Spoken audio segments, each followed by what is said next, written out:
Bonjour à toutes, bonjour à tous. Aujourd'hui, nouvelle vidéo sur la chaîne Le Garage PTS. Vidéo qui est un petit peu différente, un petit peu nouvelle. On va essayer d'explorer un nouveau concept sur la chaîne. Ce concept, c'est Paroles d'abonnés, comme écrit sur le titre de la vidéo. Donc aujourd'hui, on est avec un abonné de la chaîne. Parfois, on fera des vidéos comme ça. Ce ne seront pas forcément des abonnés, mais on essaiera de parler automobile et ce qui les rapproche du milieu automobile et éventuellement le choix de leur voiture, puisque l'idée aussi, ce sera de voir pourquoi ils ont fait le choix de la voiture en question. Donc aujourd'hui on est avec Anthony qui est pour le coup abonné à la chaîne, qui a 35 ans, qui vient du Var, de Saint-Cyr-sur-Mer si je dis pas de bêtises. Oui. Et Anthony aujourd'hui on se balade dans sa 406 Turbo CT, donc un modèle un petit peu particulier, et puis on va discuter ensemble sur ces belles routes du Var. Là on les voit pas, mais du coup là si je retourne la caméra, on va observer un petit peu le champ de vision du Var par la caméra. Donc Anthony, bienvenue, et puis content que tu sois le premier à être l'inaugurateur, on va dire, de ce nouveau concept qui, j'espère, vous plaira. Donc bienvenue, et puis encore merci d'être sur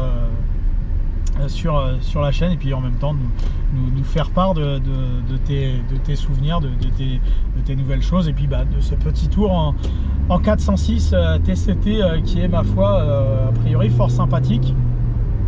Donc Anthony, si je dis pas de bêtises, tu as 35 ans aujourd'hui. J'ai 35 ans, oui. Et tu aimes les voitures? Ah oui, j'ai toujours aimé les voitures depuis ma plus tendre enfance. Ok. Voilà, en fait, dès mes 7-8 ans, je demandais à mon père de m'amener dans telle ou telle concession parce que telle nouveauté m'intéressait ou simplement pour flâner. Aussi, okay. Aussi bien dans les showrooms que dans les parcs occasion. Et ton père aimait les voitures ou mon père, ta famille, machin? Alors, il y a une accroche quelque part voiture ou pas du tout? Mon père n'avait pas forcément la passion pour les voitures. Par contre, c'était un très bon mécanicien parce qu'il a été dans la marine en tant que mécano, et okay. Du coup il a toujours eu cette habitude de réparer, entretenir lui-même ses voitures. Okay. Et du coup ça lui faisait beaucoup d'expérience dans l'automobile. Après, comme j'étais issu d'une famille plutôt modeste, à l'époque aussi, flâner dans les concessions, c'était un peu le moyen de rêver, de rêvasser. Ouais, de pas pouvoir forcément se les acheter, mais voilà, on a fait plusieurs essais, et c'était aussi en fait la décennie 90. Alors c'était vraiment la décennie où la clim commençait à se généraliser sur les voitures, et quand on avait une voiture plus ancienne qui en était pas pourvue, c'était un peu le Graal d'essayer de s'offrir un jour une voiture climatisée. Les fameuses pubs Ford à l'époque, la clim à 1 franc. Pour ceux qui ont connu ces trucs-là, c'est vrai que c'était le départ du monde moderne, du luxe, la clim. Et ton père t'a amené avec quelle voiture chez ses concessionnaires à l'époque? Alors à l'époque, on avait une Mazda 626. Ah oui? Donc c'était la fameuse Capella, celle un peu à la forme des voitures américaines, un peu arrondies là. Ouais, ok. Elle était de 92, cette Mazda 626. Okay. C'était une voiture à boîte automatique. C'était une essence? Ouais, c'était une essence. Ok. Et plutôt bonne routière, vraiment. J'en ai des bons souvenirs, avec des sièges en velours assez confortables. Après, les 4 vitres électriques. Les 4 vitres électriques. Le plein des boutons japonais des années 90, ça faisait le truc. Ça faisait le truc. Et c'était une voiture qu'ils avaient achetée d'occasion donc à Montélimar, dans un garage Nissan qui n'existe plus aujourd'hui, puisque j'ai eu l'occasion d'y retourner l'année dernière à Montélimar. Ok. Et à l'époque, j'ai aussi connu beaucoup de souvenirs, alors que ce soit lié aux visites en concession ou même par rapport aux voitures de prêt qu'on pouvait avoir de temps en temps. Ouais. Ça permettait d'avoir des petites expériences. Et aussi les trajets en taxi que je faisais parce que j'allais chez l'orthophoniste quand j'étais en CP, CE1. Voilà, j'avais tendance à bégayer. Et en fait, donc je faisais des séances d'orthophoniste à chaque fois avec des taxis différents, des voitures différentes. Donc j'ai connu un peu le gratin de ce qui se faisait dans les années 90 en termes de berline ou de monospace. Ouais. Mais toujours avec cette frustration que ce ne soit pas ta voiture, quoi, ou celle de tes parents. Ah oui, que tu puisses avoir... t'as juste goûté un peu et puis... c'est ça. Après, tu reviens dans un... Après, on remontait dans nos voitures sans clim mais 4 vitres électriques. Hein. 4 vitres électriques. Et quand on descendait dans le sud pour voir nos grands-parents, du coup, voilà, c'était un peu dur ces trajets sans clim, donc on essayait de les faire de nuit souvent. Ouais, déjà à l'époque. Pour arriver le matin. Un peu plus frais. Oui, parce que toi, tu es donc là, toi aujourd'hui, tu es du Var, mais tu es originaire de Montélimar, c'est ça? En fait, je suis né dans le Var, mais mes parents sont remontés très vite pour des raisons professionnelles à Montélimar. On a vécu pendant 7 ans là-bas. Ouais. Et donc tous mes souvenirs jusqu'à 2002 sont là-bas, quoi. D'accord. Donc après et donc après tu faisais Montélimar, le Var en voiture la nuit pour les trajets de vacances, les fameux trajets du mois d'août. T'as des souvenirs de ces trajets de nuit ou... Ouais, j'ai des souvenirs.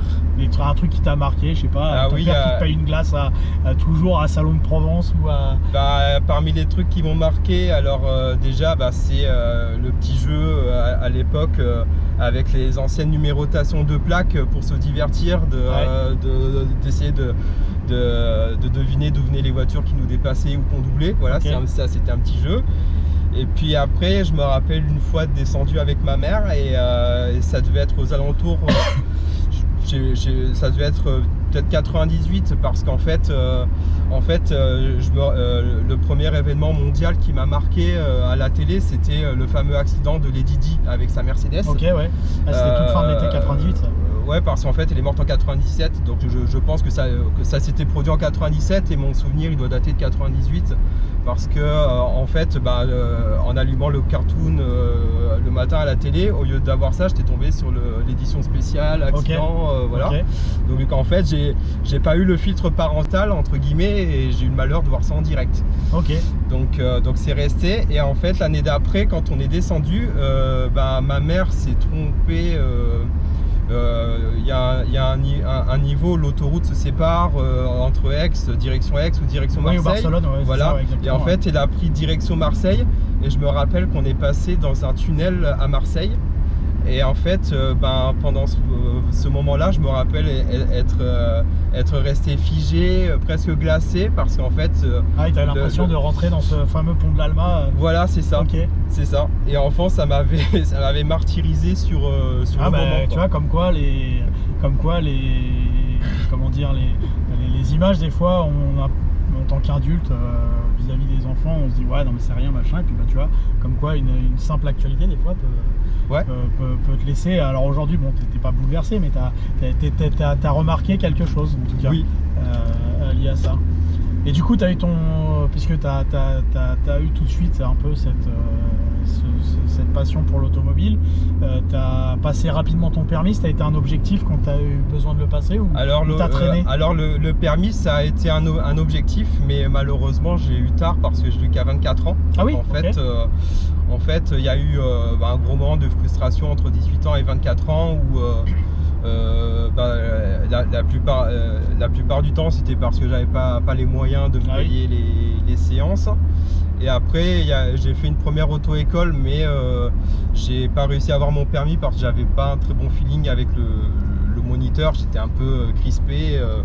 Donc j'ai fait une petite pause peut-être de 8 à 10 mois, puis après finalement j'ai récupéré mon dossier, puis je suis allé à une autre auto-école et c'est l'auto-école où j'ai eu mon permis. Ok, d'accord. Donc j'ai eu mon permis sur une Clio 4. Ah oui, effectivement, ok. Et... Du coup, est-ce que tu t'es vengé sur ta première voiture? Alors venger dans quel sens? N'importe lequel.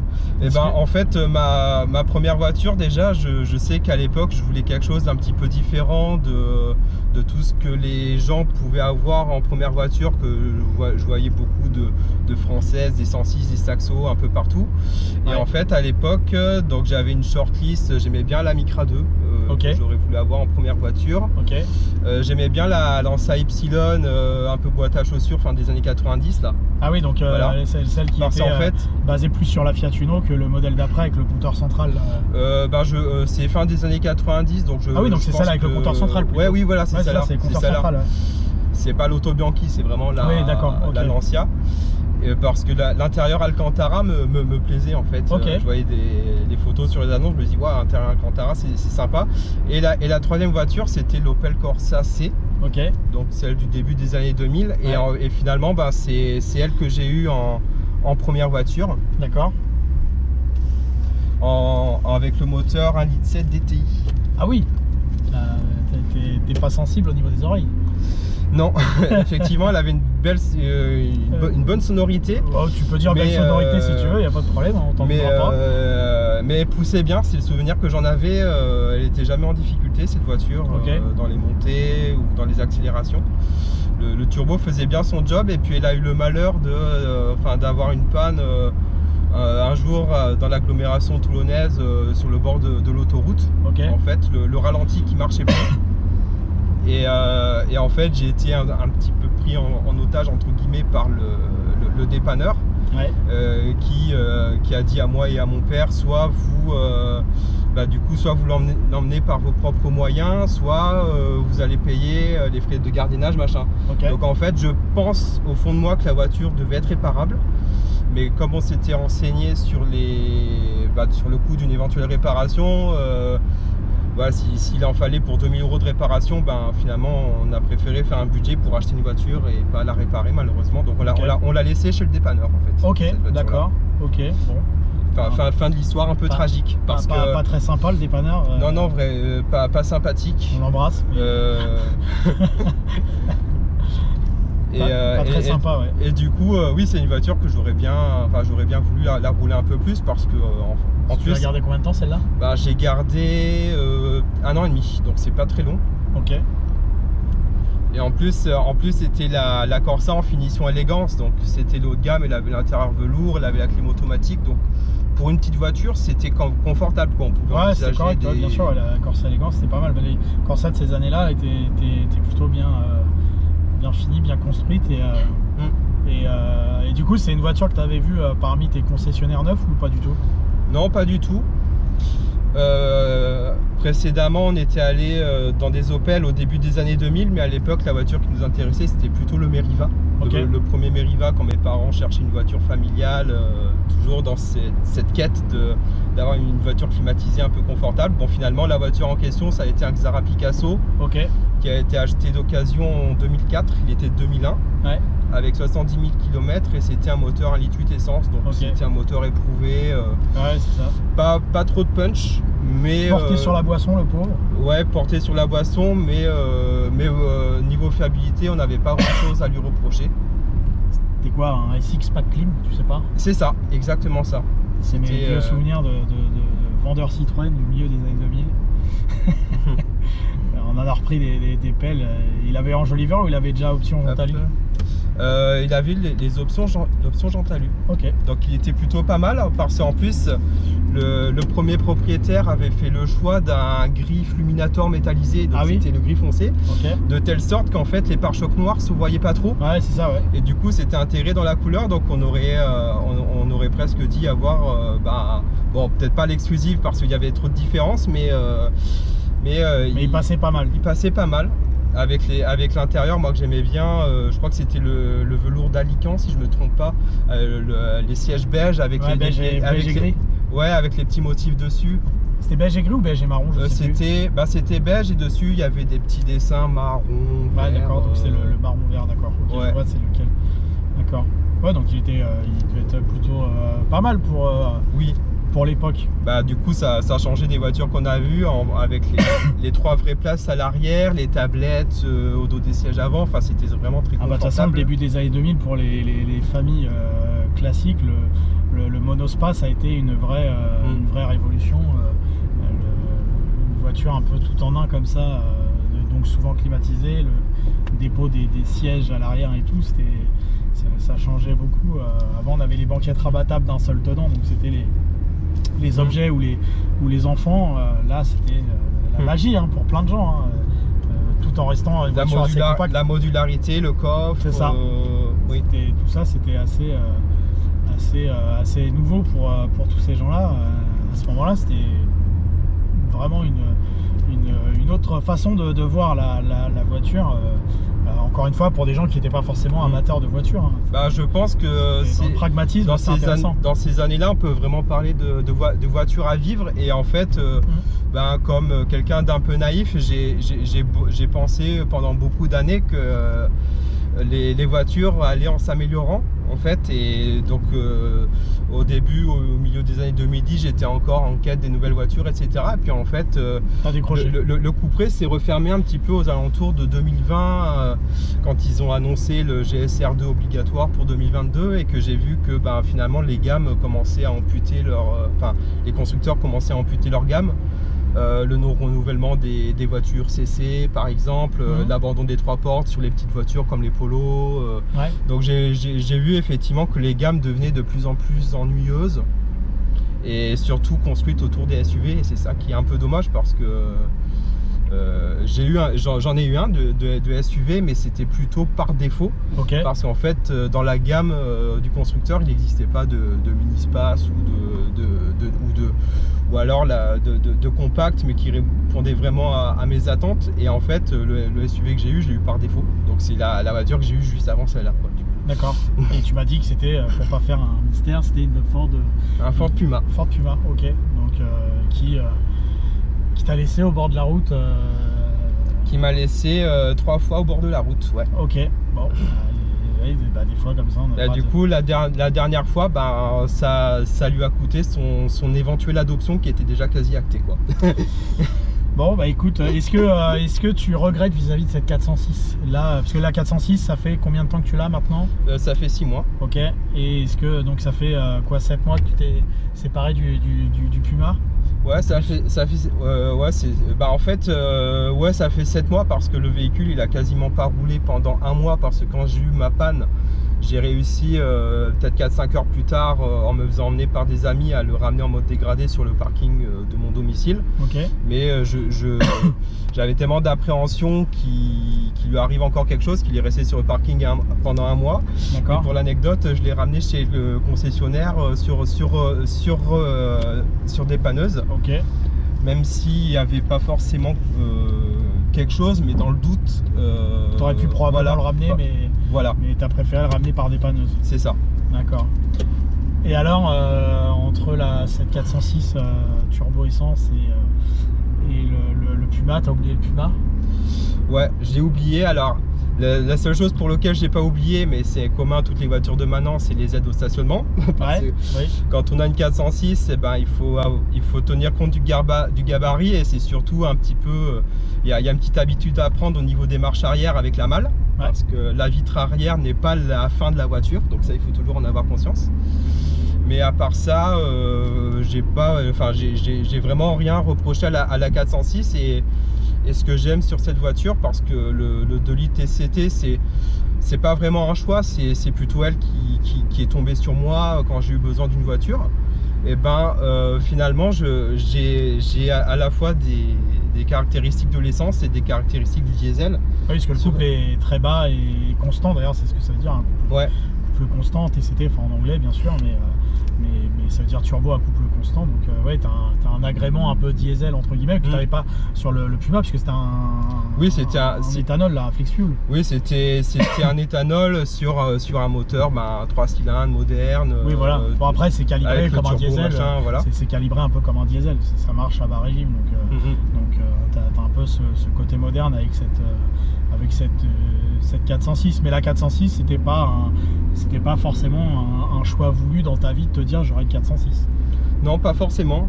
En fait, j'avais envie depuis plusieurs années de me dire, avec l'évolution automobile et pour garder un minimum de plaisir au volant et un petit peu aussi d'agrément en la regardant sur le parking, parce que toutes les voitures maintenant se ressemblent.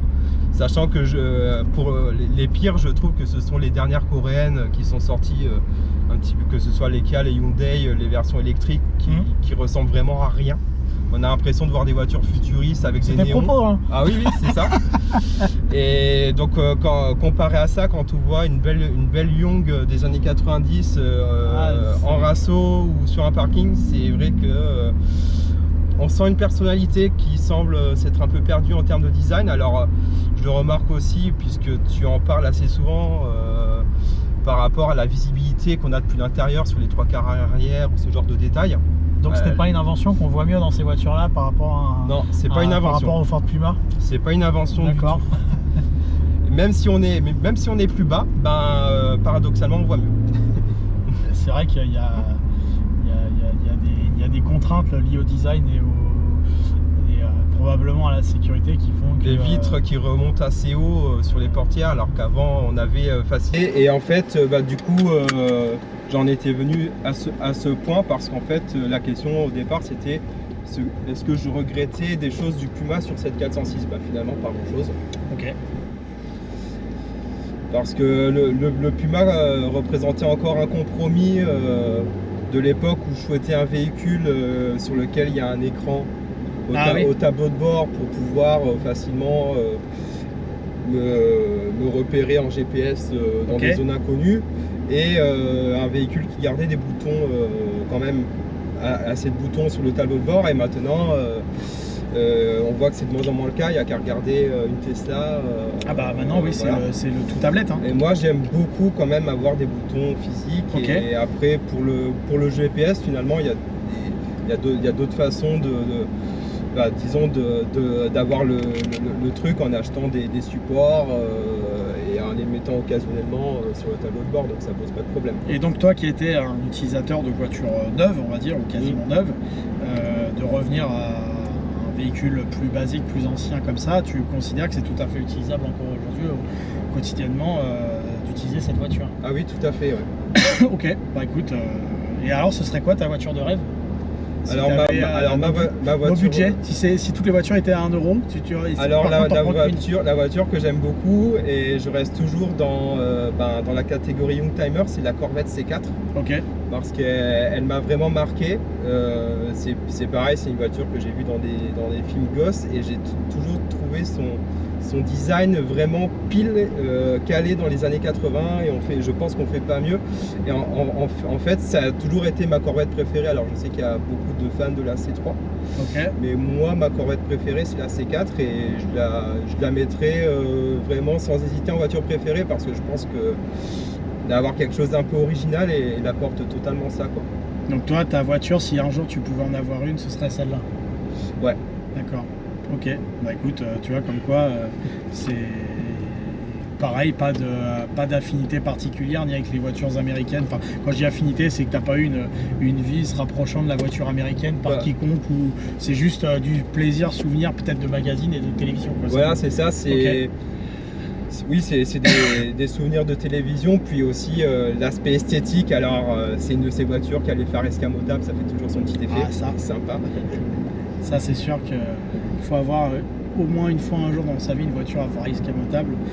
Moi, je l'ai fait, donc ça a fait son petit effet à l'époque, là, de tourner le bouton, boum, de voir les deux trucs qui se lèvent au bout du capot, parce que c'est une voiture à phare escamotable. Très souvent, on voit le capot sur la voiture, donc forcément, on voit les phares se lever. Donc Corvette C4, et c'est de quoi chez toi la voiture que tu n'aimes pas? Qu'est-ce qui représente la voiture que tu n'aimes pas?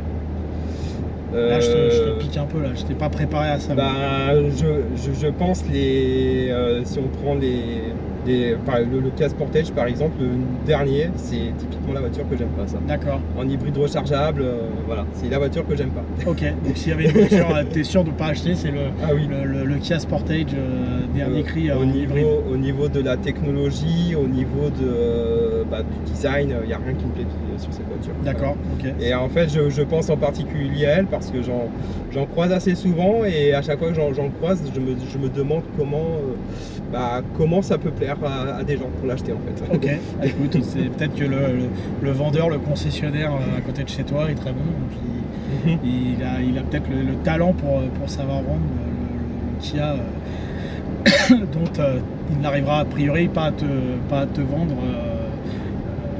surtout pour reprendre ta 406. Non, surtout que je pense pas que ces gens-là aient la notion, on va dire, du marché youngtimer. Donc aujourd'hui, on voit quand même que les cotes montent pour diverses voitures. Et ça atteint des tarifs même impressionnants pour certaines voitures. Ah oui, donc la 205 GTI qu'on trouve aujourd'hui à 30 000 ou 35 000 euros pour certains exemplaires. Ouais, et elles se vendent. Elles se vendent, ouais. Et moi qui suis possesseur de deux 205 aujourd'hui, que j'ai pas acheté. Aujourd'hui, j'ai eu cette chance de les acheter il y a très longtemps, parce que ça fait très longtemps que je les aime. Pour être tout à fait honnête, je ne mettrai pas ces sommes-là dans des 205. Pour moi, c'est pas justifié, mais après, c'est... Ouais. Ouais, non, je sais pas. Oui, je partage une partie de ce sentiment aussi. Après, je pense que c'est vraiment le phénomène mode plus rareté qui s'accumule et qui font dépasser un peu la valeur du raisonnable pour certaines personnes. Mais c'est vrai que intrinsèquement, ça reste une 205. Ouais, je mettrai pas moi ce prix-là, mais bon, après, il y a un coût de restauration qui est assez élevé. Sur, quand on veut faire quelque chose. Les gens doivent s'amortir quand ils restaurent des voitures. Ah oui, et puis bon, après le prix du souvenir, des fois, hein, ça n'a pas de prix, tu vois. Si tu étais illimité en portefeuille, peut-être que tu mettrais n'importe quel prix pour t'acheter ta Corvette C4 si c'est exactement celle-là que tu veux, tu vois. Donc là, après, heureusement qu'il y a des gens qui sont capables de s'offrir des voitures que nous en face pourrons. Ça permet de les préserver surtout.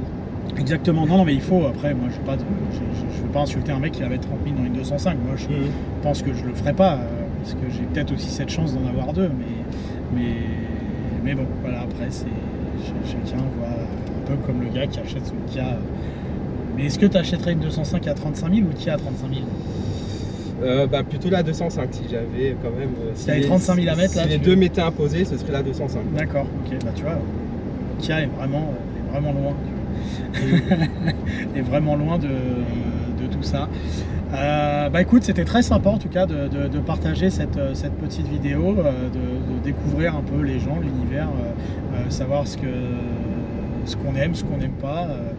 J'espère qu'on renouvellera l'expérience avec d'autres personnes, parce que moi j'ai apprécié ce petit concept. J'espère que toi aussi ça t'a permis de parler un peu, j'espère que ça t'a plu aussi. Ouais, c'est quelque chose d'intéressant sur cette chaîne en tout cas, et je trouve que c'est bien de donner la parole aux abonnés parce qu'il y a des histoires toujours inédites à raconter. Ah ouais, tu vois, comme quoi t'es passé de la Mazda 626 à la Picasso. Parmi les voitures qu'ont eu mes parents, je peux citer une autre voiture rare qui était le Nissan Serena aussi. Ah oui, ils sont... Le monospace camionnette. Ouais, tout à fait. Avec les deux sièges arrière qui étaient sanglés de chaque côté de chaque passage de roue en fait. C'était un peu particulier. Ah c'est des proches esprits camionnette. Ouais, ils étaient vraiment sanglés. Ils se rabattaient mais sur le côté. Comme ça en fait. Ouais, comme les 4x4 aussi japonais des années 90. Ouais. Où ils se fixaient. Je crois même le premier ML quand tu les avais en 7 places, je me demande s'ils se mettaient pas sur le côté aussi.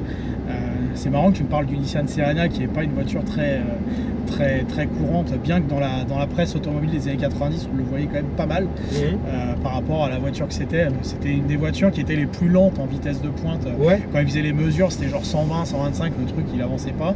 Et moi mon souvenir Nissan Serena c'est à l'époque on faisait, d'ailleurs on le fait toujours aujourd'hui, on faisait les stages de 3e dans une entreprise et moi j'avais le garage Redon au bas de chez moi qui m'avait pris à 14 ans, je connaissais absolument rien en mécanique, mais je me souviens qu'il m'avait demandé, parce que le moteur il se situait vraiment dans l'habitacle, et il m'avait demandé de démonter la partie en plastoc pour accéder au moteur, parce qu'il avait probablement l'entretien à faire sur ce Nissan Serena, et donc du coup je m'étais fait, je sais même pas, je me souviens plus j'y été arrivé, mais ça m'avait marqué parce qu'en fait il fallait enlever le plastique du tableau de bord, enfin du levier de vitesse pour pouvoir accéder à la mécanique, ça m'avait un peu marqué. donc ça va, c'est mon souvenir Nissan. Ah ouais, Nissan Serena. C'est très particulier. D'ailleurs, à l'époque, j'explique pas vraiment le choix qui a été fait pour l'achat de cette voiture parce que j'y ai pas participé, mais je sais qu'après j'ai participé dans beaucoup des choix qui ont été faits par la suite. Ok.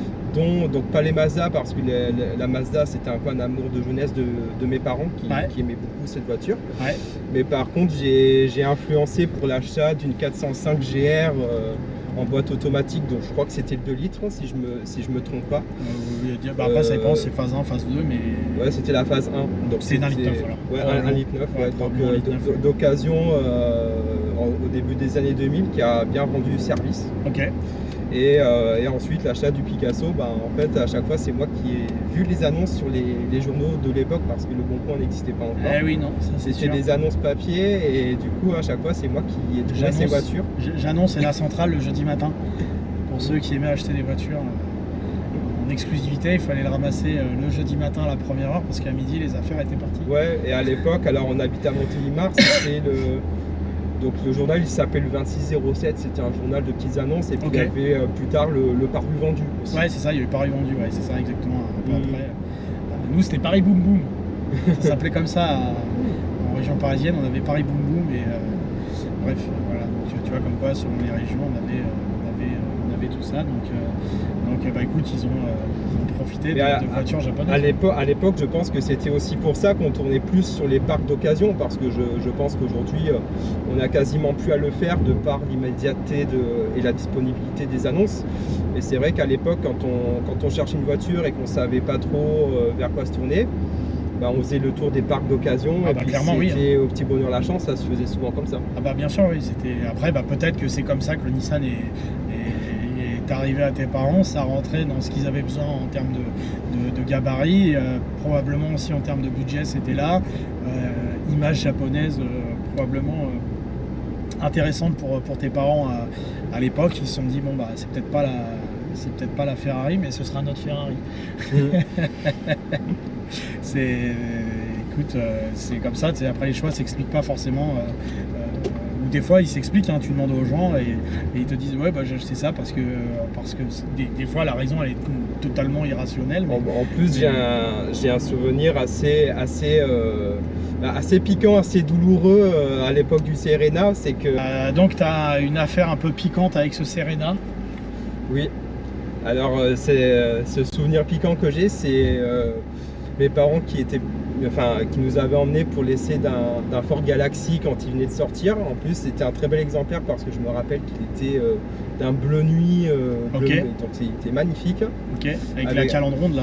Ouais, c'est ça. C'était Amérique à l'époque. C'est ça, avec la calandre ronde et du coup qu'on avait fait un tour avec nous les enfants installés derrière, mais qu'on était quand même reparti de la concession sans le Galaxy. Donc ça fait bizarre de passer, de faire le tour de passe-passe entre un Serena et un Galaxy qui je pense en termes de référence étaient les opposés à l'époque, quoi. Ça devait être le pire avec le meilleur à mon avis, ça devait être quelque chose comme ça ou pas loin. Après tu as toujours à l'époque la référence Espace 3 en termes de monospace, mais c'est vrai que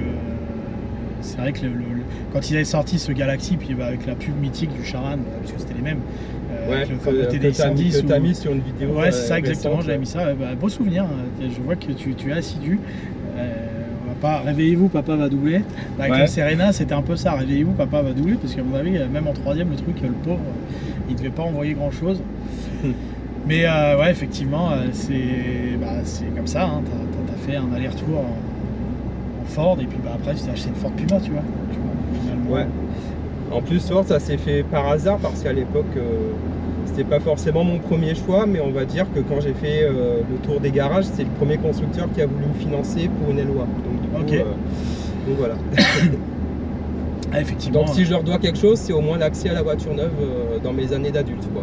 Ouais, non mais après tu sais que Ford ils ont un sens commercial qui de tout le temps a été. C'est pour ça qu'ils vendent aussi des voitures, tu vois, par rapport à Opel par exemple, qui en vend beaucoup moins. Je pense que commercialement Opel a été moins fort, alors que finalement les voitures se valent plus ou moins, je pense, en termes de qualité, etc.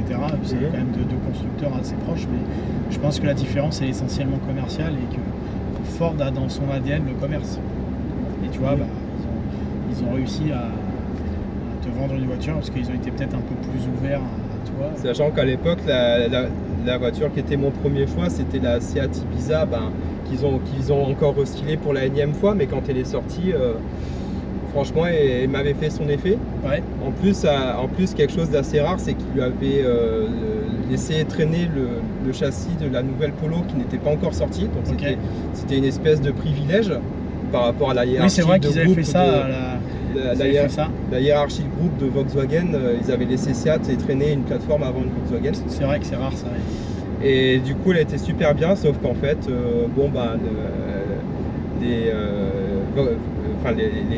les finances de la concession n'ont pas voulu de mon dossier, donc je suis allé chez Ford après et c'est comme ça que ça s'est fait. Et tu vois, le destin, ça se trouve, tu n'aurais pas acheté la 406 si tu avais eu la Seat, parce que ça se trouve, tu aurais été content. Ouais. Et tu te serais dit, bon, bah, vas-y, je garde ma Seat et tu serais pas assis là, machin. Ou, bah, tu vois, la vie. Ouais, ça tient un peu de choses. Ouais. Hein, tu vois, comme quoi, c'est pas grand chose. Écoute, j'espère que tu profiteras longtemps de ta 406 en tout cas, qui a 95 000 km, donc a priori tu vas pas l'user comme ça, donc j'espère que tu en profiteras longtemps. Merci à toi d'avoir passé cette matinée avec moi à faire cette petite rétrospective finalement un peu de ta vie, d'avoir partagé ça avec les gens. Et bah, j'espère que ça t'a plu cette petite expérience et j'espère à d'autres pouvoir partager avec d'autres personnes aussi ce petit moment automobile sur la chaîne Le Garage PTS. Voilà, donc merci à vous d'avoir suivi cette vidéo. Merci à toi Anthony d'avoir permis cette petite balade et cette petite discussion ensemble. Ça fait pas de mal de parler voiture, mais sans parler d'un modèle très précis, raconter un peu l'histoire de tout ça. Merci beaucoup. Bah, de rien, merci à toi, merci à vous et puis à bientôt sur Instagram, YouTube, Facebook, Le Garage PTS. Merci encore.